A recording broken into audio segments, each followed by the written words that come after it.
রবিবার দেশজুড়ে অনুষ্ঠিত হলো স্নাতক মেডিকেল কোর্সে ভর্তির জন্য সর্বভারতীয় প্রবেশিকা পরীক্ষা নিট ইউজি। দেশজুড়ে প্রায় 22 লক্ষ পরীক্ষার্থী এদিন পরীক্ষায় বসেন। মালদায় নিট ইউজি পরীক্ষা অনুষ্ঠিত হয় একাধিক পরীক্ষা কেন্দ্রে। পরীক্ষা শুরু হয় বেলা 2টা থেকে, শেষ হয় বিকাল 5:15। উল্লেখ্য, প্রশ্নপত্র ফাঁসের অভিযোগে আগের নিট ইউজি পরীক্ষা বাতিল হয়েছিল। তাই রবিবার নতুন করে দেশজুড়ে অনুষ্ঠিত হয় স্নাতক মেডিকেল কোর্সে ভর্তির জন্য সর্বভারতীয় এই প্রবেশিকা পরীক্ষা, যাকে ঘিরে মালদায় নিরাপত্তার কড়াকড়ির ছবি নজরে আসে। রবিবার পরীক্ষা শুরুর অনেক আগে থেকেই বিভিন্ন পরীক্ষা কেন্দ্রের সামনে পরীক্ষার্থীরা ভিড় জমান। নির্দিষ্ট সময়ে পরীক্ষার্থীদের পরীক্ষা কেন্দ্রে ঢোকার অনুমতি মেলে। পরীক্ষার্থীরা পরীক্ষা কেন্দ্রে প্রবেশের সময় পুলিশের পক্ষ থেকে মেটাল ডিটেক্টর দিয়ে তাদের দেহ তল্লাশি চালানো হয়।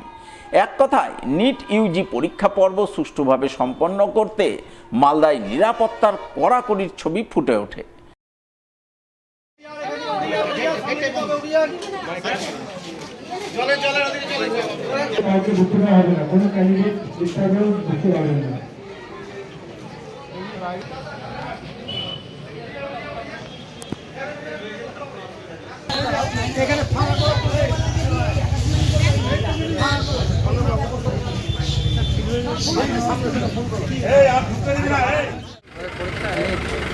বলছি 3 ঘন্টা 15 মিনিট নিটে পাস করার পর তখন আমাদের ইন্টারভিউ হবে।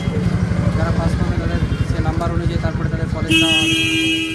এটা 3 ঘন্টা 15 মিনিটে পরীক্ষা। মালঞ্চ পল্লী হাই স্কুলে আমি পরীক্ষা দিচ্ছি নিট এক্সাম। এই পরীক্ষায় পাস করলে আগামী দিনে ডাক্তার হওয়ার সুযোগ পাওয়া যায়। কোয়েশ্চেনের প্যাটার্ন কিছু বলা যাচ্ছে না, যেহেতু রিনিটের এক্সাম সাধারণত টাফ হয়ে থাকে। এবার জানা যায় না কীভাবে। মদ্যপ গাড়ি চালকের গাড়ির ধাক্কায় মর্মান্তিক মৃত্যু হলো এক পৌরের। শনিবার রাতে ঘটনাটি ঘটেছে পুরাতন মালদা পৌরসভা 2 নম্বর ওয়ার্ডের চিতরপুর এলাকায়।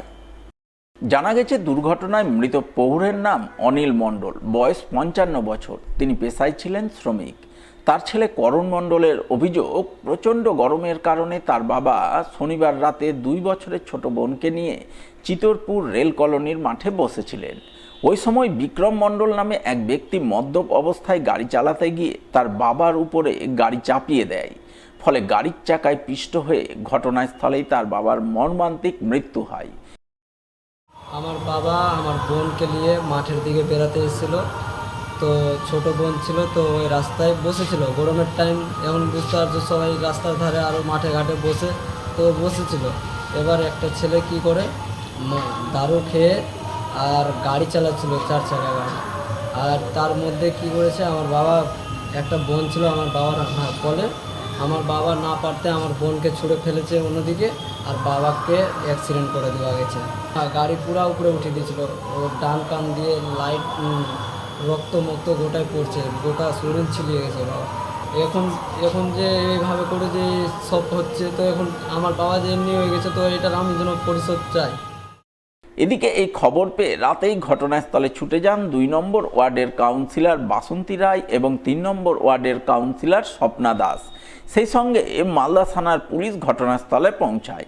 প্রথমে পুলিশ মৃতদেহটি উদ্ধার করে ময়না তদন্তে পাঠায়, পরে ঘাতক গাড়িটিকে আটক করে। তবে চালক পলাতক বলে জানা গেছে।